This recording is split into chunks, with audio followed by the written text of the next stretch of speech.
ఓం విశ్వకర్మ గురవే నమః. ప్రేక్షకులందరికీ నమస్కారం.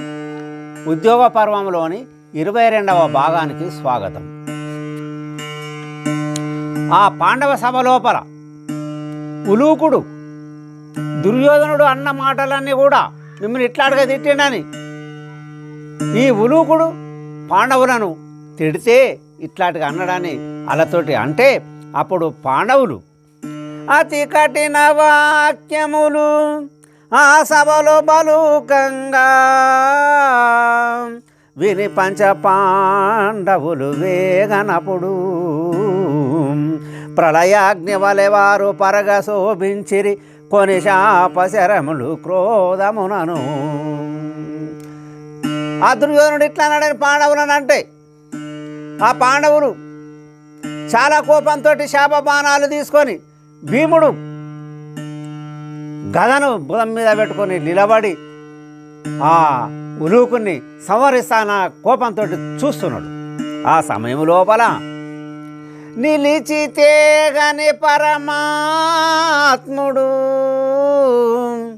నిలిచితే గని పరమాత్ముడు పలికెను మీ క్రోధమిచట పనికియురాదు కలకర్ముని ఆయుష్యును ఇలలో పల పూర్ణమాయ ఇక వెయ్యనినా.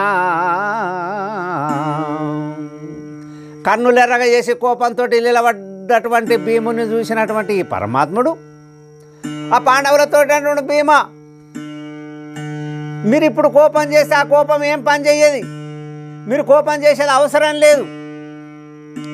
ఆ దుర్మార్గుని ఆయుష్ ఈయన ఆయుష్ వీళ్ళిద్దరు ఆయుష్ కూడా పూర్ణమైంది, నువ్వెందుకు కోపం చేస్తావు, నువ్వు కోపం చేయకని ఆ పరమాత్ముడు ఆ పాండవులతోటి భీమునితోటి అంటున్నాడు.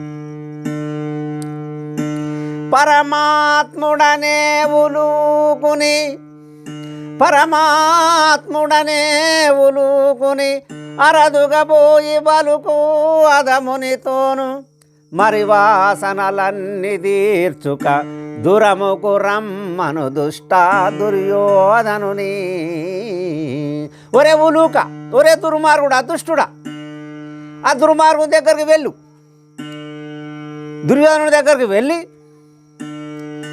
ఆ దుర్యోధనుడితోటి చెప్పు, నిన్ను యుద్ధరంగానికి యుద్ధమునకు రమ్మన్నారు అని ఇట్లాంటిగా చెప్పు, నేను చెప్పినాను చెప్పని ఆ ఉలూకునితోటి శ్రీకృష్ణ పరంధాముడు అంటున్నాడు. అప్పుడు నిలుచుండి అనేను సభలో వినరమచ్చక నీవు వేగబోయి అచట చాల పలుకు దుర్యోధనుని శిరము పాదముల ఇలపై నివేసి మర్దింతు విడువననుచూ. భీముడు కోపంతో అంటున్నారే ఉలూక, ఆ యుద్ధ రంగము లోపల నన్ను సంవరించి నా తల మీద కాలు పెట్టి దుర్యోధనుడు నలుస్తాడని అన్నావు, అదే పని నేనే చేస్తా, చెప్పు ఆ దుర్యోధనుడితోటి. భీముడు ఇట్లా అన్నాడు, దుర్యోధన ఆ భీముడు నీ తలను ఆ యుద్ధ రంగం లోపల పడగొట్టి కాలు పెట్టి నలుస్తాడని ఇట్లాంటిగా చెప్పు, నువ్వు పోయి అక్కడ ఇదే మాట చెప్పని ఆ భీముడు చాలా కోపంతో ఉలూకునితోటి అంటున్నాడు. అనే విజయుడు క్రోధంబున అనే విజయుడు క్రోధంబున సని చెల్పరాశకుని పుత్ర శతమూర్కునితో రణమున మీ తలలన్నీయు అనవుగా దిగ వ్యాళ్ళ తెలుసు ఆడిన మాటలు. అర్జునుడు చాలా కోపంతో ఒరే ఉలూక, ఆ యుద్ధ రంగం లోపల మీ తలలన్నీ అయిపోయినప్పుడు మీరు అన్న మాటలన్నీ కూడా అప్పుడు మీకు అనుభవం అప్పుడు మీకు తెలుస్తాయి. ఇప్పుడు ఎన్ని చెప్పినా ఎన్ని అన్నా కూడా నీ తలకెక్కది, నీకు మనసులో పట్టది కూడా. నకులుడప్పుడు బలికే నరులలోనా ఉలూక పక్షి వలె బలికే ఓ పరమనీచా. ఈ వేళ్ళనే నిన్ను యమపురి కంపెదాగాని క్షమించిన కథనమందు. అప్పుడు నకులుడు అంటున్నావు, ఒరే నువ్వు పక్షి మాదిరిగా ఎందుకు కొరుతున్నావు, ఇక్కడ నువ్వు పక్షి మాదిరిగా ఎందుకు కొరుతున్నావు, దుర్మార్గుడా, దుష్టుడా, ఇప్పుడే నేను యమపురికి పంపాలని ఉన్నది నాకు. కానీ ఆ యుద్ధరంగము లోపల సహదేవుడిట్లనే సకల కౌరవులంతా, సహదేవుడిట్లనే సకల కౌరవులంతా అతి మూర్ఖ సుంటలు ఆదములిందు. శకుని నినుగన్న చెండాలుడిలలోన నేను వాణ్ణి వధింతు నిశ్చయముగా. ఆ సహదేవుడు అంటున్నాడు, ఆ కౌరవులంతా దుర్మార్గులే, దుష్టులే, నువ్వు శకుని పుత్రునివి, నువ్వు కూడా దుర్మార్గునివే, దుష్టునివే. ఆ యుద్ధరంగం లోపల మీ పని తప్పకుండా మేము చేస్తాం అని ఇట్లాంటిగా సహదేవుడు కూడా చాలా కోపంతో అక్కడ అంటున్నాడు. ఓరి నేను బట్టి చెట, ఓరి నేను బట్టి చెట చీరుదు నీ జీవ నష్ట, చీచీ దుష్ట దూరబార విచారము ఆరుడిగా గుర్తులేక ఆడేవు మూర్ఖ. ఒరే ఉలూక, నిన్ను ఇప్పుడు జరాసంధుని చీరేసినట్టు నిన్ను చీరేయాలని ఉన్నది మాకు. ఇట్లాంటిగానే చేయాలని పని మంచిగానే చేయబడుతుంది. ఒరే దుర్మార్గుడా, దుష్టుడా, జరగబోయేది జరిగేది ఇదంతా నీకేం తెలియదా అని ఇట్లాంటిగా ఆ సహదేవుడు ఉలుకుని అంటున్నాడు సభ లోపల. అందపుత్రుడు నిన్ను అతి బుద్ధిమంతుడని, అందపుత్రుడు నిన్ను అతి బుద్ధిమంతుడని పంపినందుకు నిన్ను ప్రాణమునను విడిచినాము పోయి వేగా దుష్టునికి తెలుపు వాక్యంబులను వరుసతోను. ఆ గుడ్డోని కుమారుడు, ధృతరాష్ట్రుని కుమారుడు ఆ దుర్యోధనుడు నేను పంపిండని, వాళ్ళు పంపిళ్ళని నిన్ను ఏమనక నిన్ను ప్రాణంతో ఇడసబెడుతున్నాం మేము. పో, నువ్వు వెళ్ళి ఆ దుర్యోధనునితోటి మేము మాట్లాడిన మాటలన్నీ, మేము అన్న మాటలన్నీ కూడా చెప్పు. ఒకటికి రెండు కల్పించి చెప్పినా మాకేం అభ్యంతరం కూడా లేదు. హరి బలికెను కరమందున, హరి బలికెను కరమందున మరి శస్త్రము బట్టగాని మై లోపలను కురువంశ నిర్మూలము ఇరవుగా చేపింతునరైక నీవు బొయ్యి. ఒరే ఉలూక, పరమాత్ముడు అంటున్నాడు, ఆ దుర్యోధనుడి దగ్గరికి వెళ్ళి దుర్యోధనుడితో ఆ పరమాత్ముడు కృష్ణ పరంధాముడు ఇట్లాంటిగా అన్నాడు, యుద్ధమైతే 7 చక్రమైతే పట్టాడట, కానీ ఈ కురువంశానంతా నాశనం చేపిస్తాడట ఆ కృష్ణమూర్తి అని ఇట్లాంటిగా అన్నాడని ఆ దుర్యోధనుడితోటి నువ్వు పోయి చెప్పని ఆ కృష్ణ పరంధాముడు అంటున్నాడు. ఆ కాలము ధర్మాజుడనే దేవా, ఆ కాలము ధర్మాజుడనే దేవ అల్పులు మీ మహాత్యంబు. ఏ కాలము నాకు ఎరుగారు వీరిని ఏమన్నను జ్ఞానంబు. ఇలలోపాల ఉదయం బౌనా, ఇలలోపాల ఉదయం బౌన కళా దుర్జానులందరూ గనేనా ఆ కాలము ధర్మాజుడనే దేవా. ఆ సమయం లోపల ధర్మరాజు అంటున్నాడు కృష్ణమూర్తితోటి పరమాత్మ, ఈ దుర్మార్గులకు, దుష్టులకు, అజ్ఞానులకు నువ్వెన్ని విధాలుగా నీతి వాక్యములు చెప్పినా, జరగబోయేది వంశనాశనం గురించి చెప్పినప్పటికీ కూడా ఈ దుర్మార్గులకు ఎవ్వరికి కూడా చెవికి ఎక్కది. వాళ్ళకు జ్ఞానం అనేది ఉంటే కదా ఎక్కటానికి అని ఆ పరమాత్మునితోటి ధర్మరాజు అంటున్నాడు. అనేవులు కానివతి సుజ్ఞానివి, అనేవులు కానివతి సుజ్ఞానివి అగూపడే నీ గుణమంతా. సనుమి నీవు చక్కగారణ మందును శాతానైతే అచాటంతా పురుషార్థము చూపుడి నోట పురుషార్థము చూపుడి నోట కఠినోక్తులు బలుకకు కపాట అనేవులు కానివతి సుజ్ఞాని. ధర్మరాజు అంటున్నాడు ఉలూకునితోటి, ఒరే ఉలూక, నువ్వు చాలా తెలివిపరుడు, నీతోటి ఏమన్నా అయితే ఆ యుద్ధరంగం లోపల నువ్వు అన్న మాటలన్నీ కూడా నువ్వే చూపించు, నీకు అంత పురుషార్థం ఉంటే మీరే చూపించుంది అని ఆ ధర్మరాజు ఉలూకునితోటి అంటున్నాడు. నీ గుణమంతా కూడా మాకు తెలిసిపోయింది. వినేవులు కూడా అడిగి పోయి వినేవులు కూడా అడిగి పోయి అటు వినిపించను కలహంబు గణపుణ్యుడు గంగాత్ముని కురుపతి గని అనే మన సైన్యంబు నందున తీరతులను ముందు సైన్యంబునందున తీరతులను ముందు ఏర్పరచుడి రణముకు ముందు సైన్యంబున అతీరతులను ముందు. ఆ మాటలు ధర్మరాజు చాలాగా ఆ ఉలూకిని ఎన్నో విధాలుగా అన్నాడు. నువ్వు తెలివి తక్కువనివి, నువ్వు ఇట్లాంటిగా మాటలు మాట్లాడతావా, కఠినమైన మాటలు మమ్మల్ని తీరుతావా, ఆ దుర్యోధనుడు తిట్టిండని ఇక్కడికి వచ్చి మాతోటి చెప్తున్నావా, నువ్వు చెప్పుపో, యుద్ధానికి రమ్మను ఆ దుర్యోధన అని చెప్పేసరికి ఆ ఉలూకుడు పాండవుల దగ్గర ఆజ్ఞ తీసుకొని దుర్యోధనుడి దగ్గరికి వెళ్ళి చెప్పింది ఇక్కడ జరిగిన సంగతి అంతా కూడా. అప్పుడు ఆ దుర్యోధనుడు భీష్మాచార్యుల వారితో అంటుడు, మహాత్మా, మన సైన్యం లోపల అతిరథ మహారథులను నియమించని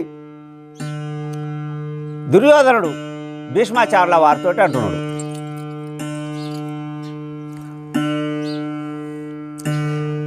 కురువరుడనే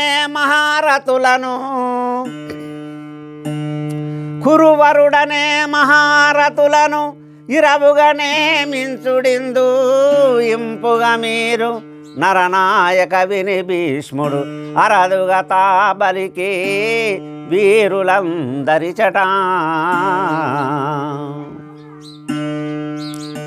ఆ దుర్యోధనుడు మహాత్మా అతిరథులను మహారథులను నువ్వు నియమిస్తే ఇక యుద్ధం ప్రారంభమే అని భీష్మాచార్యుల వారితోటి దుర్యోధనుడు అంటే, అప్పుడు దుర్యోధన, రాజులందరూ ఇక్కడనే ఉన్నారు కదా,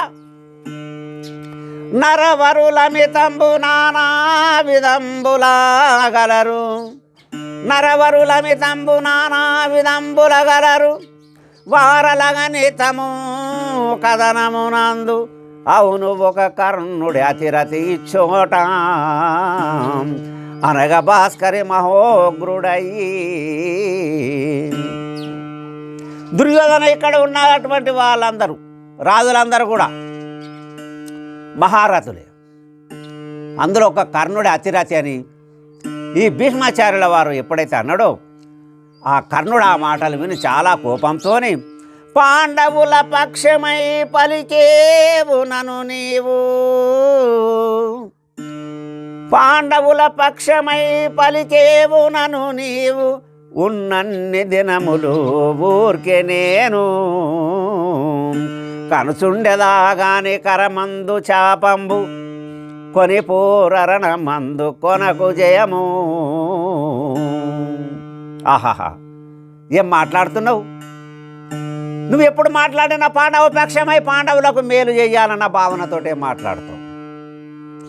ఇక్కడ ఉన్నోళ్ళందరూ మహారథులు, నేనొక్కని అతిరథి.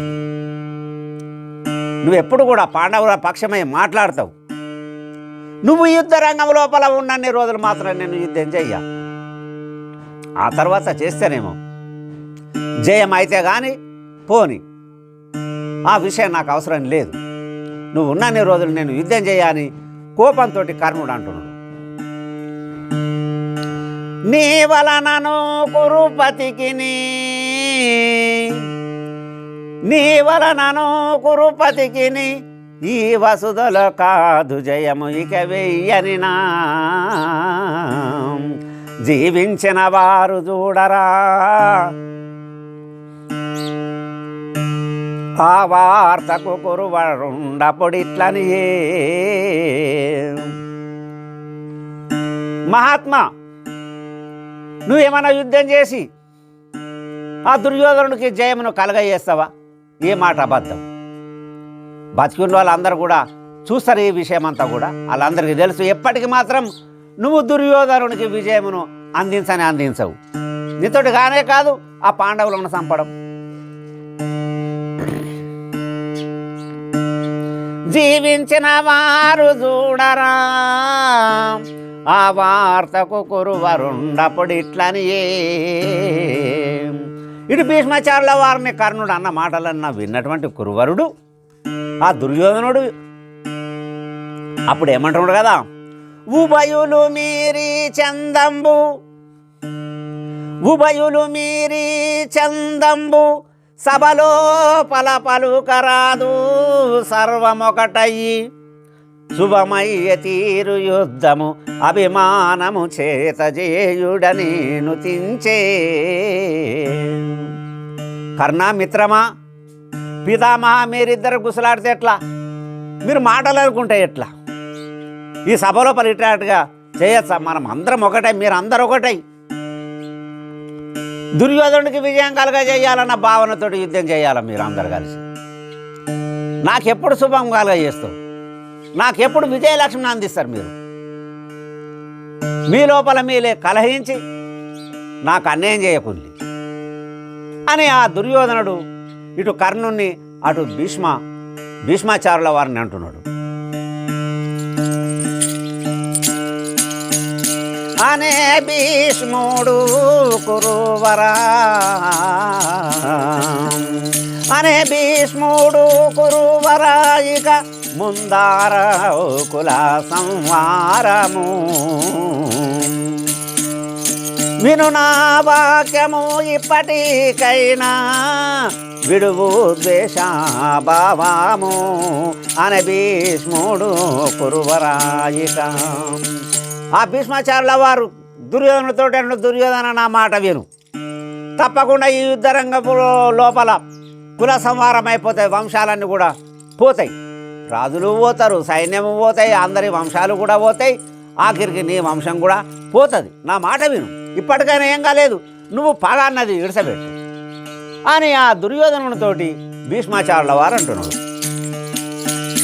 రణమునా విజయుని గెలిచే వీరుడు, రణమునా విజయుని గెలిచే వీరుడు రాష్ట్రమునను నేమాము కనిదూరకు ఆలస్యము లేదికా కలుసు వీర సైన్యము రణమునా విజయుని గెలిచే వీరుడు.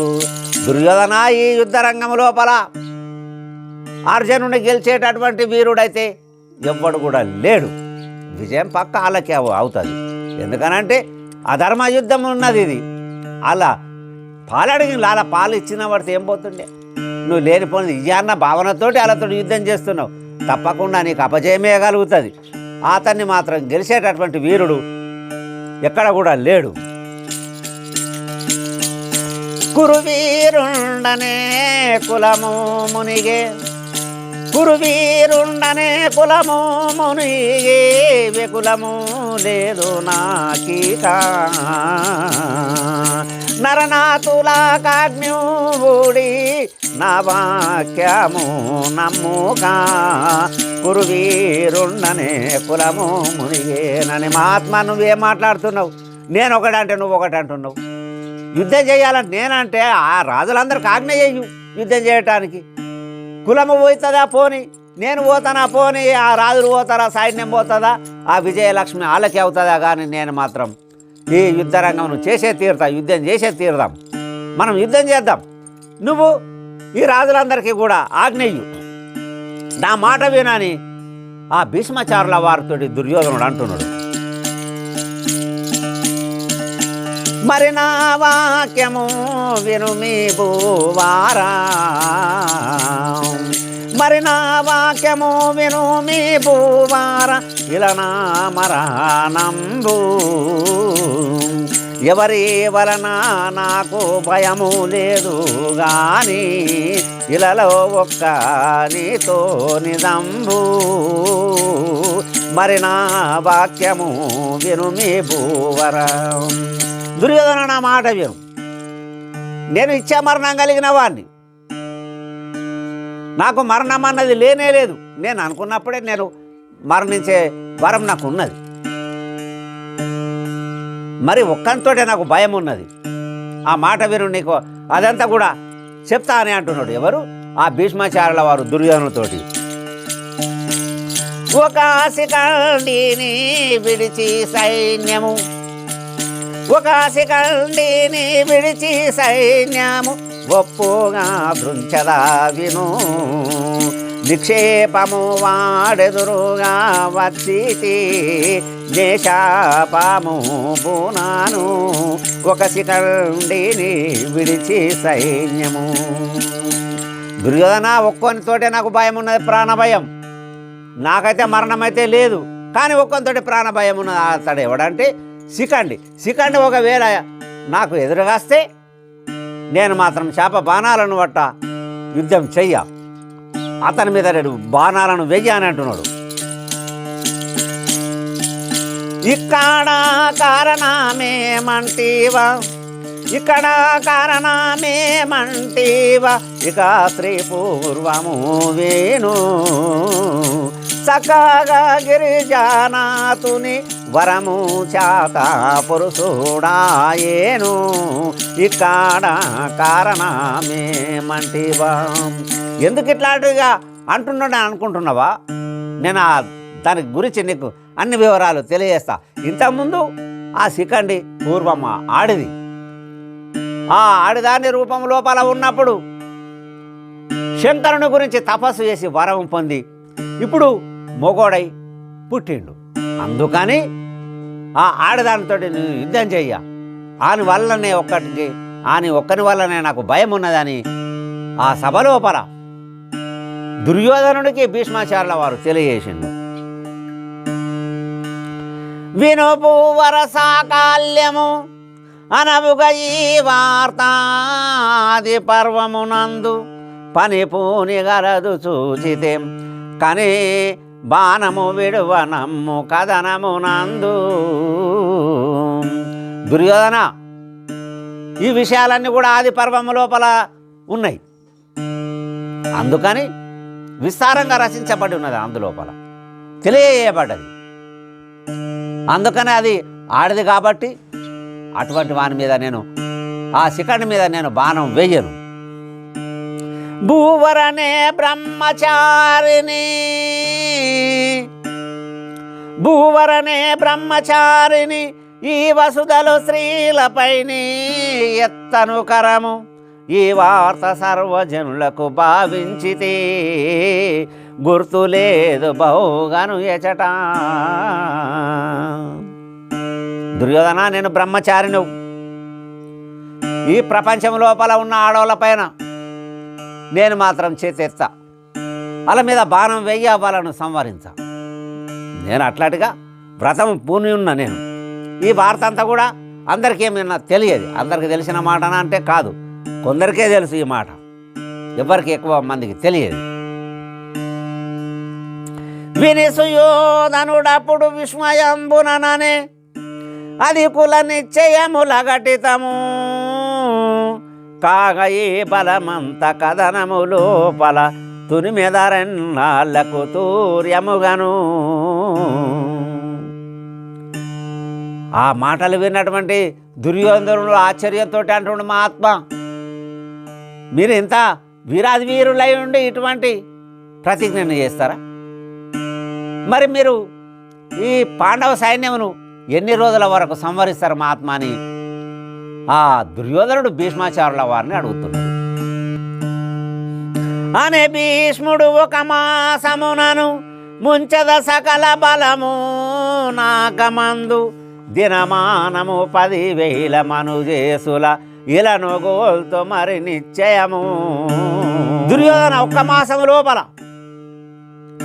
ఆ పాండవ సైన్యంనంతా కూడా సంహరిస్తా, ప్రతి నిత్యము 10,000 మంది వీరులను సంహరిస్తా అని ఆ భీష్మాచార్యుల వారు దుర్యోధనుడితోటి అంటున్నాడు.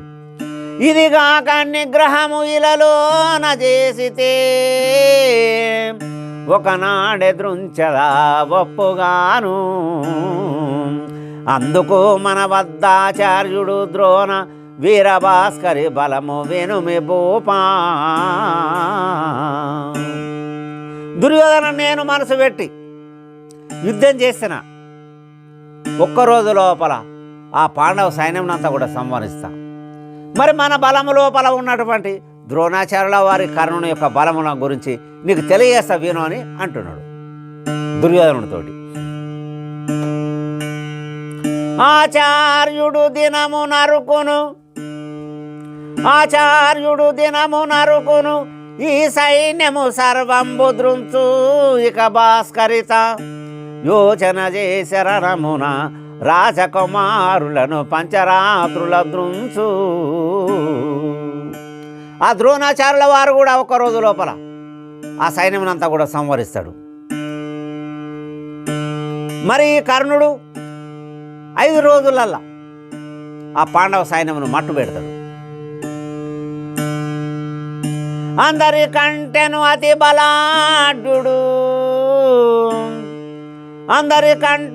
బలాఢ్యుడు ద్రోణి ఒక ముహూర్తమున దృంచు వనరగసేన, అటు పార్థుడు శరమును అస్తమున బట్టెనా, నిమిషార్ధమున దృంచు నిజముగాను. దుర్యోధన ఆ గురుపుత్రుడు ద్రోణాచార్యుల వారి యొక్క కుమారుడు అశ్వత్థాముడు ఒక్క ముహూర్తం లోపల సైన్యంనంతా సంహరిస్తాడు. పాండవ సైన్యమంతా కూడా ఉండుమంటే ఉండదు. మరి అటుపక్క అర్జునుడు నిమిషార్థం లోపల మన సైన్యంను కూడా సంహరిస్తాడు అని ఇట్లాంటిగా భీష్మాచార్యుల వారు ఈ వీరాది వీరుల యొక్క బలాబలాలను, ఎవరి యొక్క యుద్ధం ఏ మాదిరిగా ఉంటుందో అవన్నీ కూడా ఆ దుర్యోధనుడు తెలియజేస్తున్నాడు. లోకంబులో అతి బలాఢ్యుడు చీకాకిల చేసు కర్ణుడు, చిటికెలో వేగ పరమాత్ముడటు సాయము ఇల లోపల జయము మనకు జగతిలో కాదు. మరి కర్ణుడింత అనుకుంటే ఆ కర్ణుడు కూడా మనసు పెట్టి యుద్ధం చేస్తే ఒక్క చిటిక లోపల పాండవ సైన్యము ఏది కూడా ఉండదు, ఎవ్వరు కూడా మిగిలి ఉండరు. అంతటి వీరాది వీరుడు దుర్యోధన. ఏది ఏమైనప్పటికి కూడా, ఎంత వీరాది వీరులు మన పక్కన ఉన్నప్పటికి కూడా ఆ పక్కన ఈ పరమాత్ముడు ఉన్నాడు. అందుకని దుర్యోధన నీకు మాత్రం జయమన్నది కలగదని కరాఖండిగా ఆ భీష్మాచార్యుల వారు దుర్యోధనుడితో తెలియజేసింది. ఈ విధము అనగను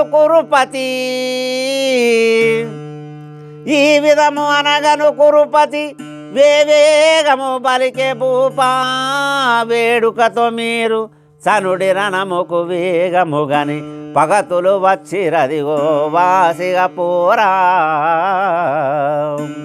ఇట్లాంటిగా అనుకుంటా ఏరటోళ్ళకి అప్పుడు ఆ దుర్యోధనుడు అంటున్నాడు, మా ఆత్మ ఇక మాటలన్నీ చాలు, మన పగవారు మన మీదకి యుద్ధం చేయడానికి వచ్చిండు, మీరు కూడా అక్కడికి వెళ్ళుండి, యుద్ధానికి వెళ్ళుండి అని ఈ దుర్యోధనుడు భీష్మాచార్యుల వారితో అంటున్నాడు.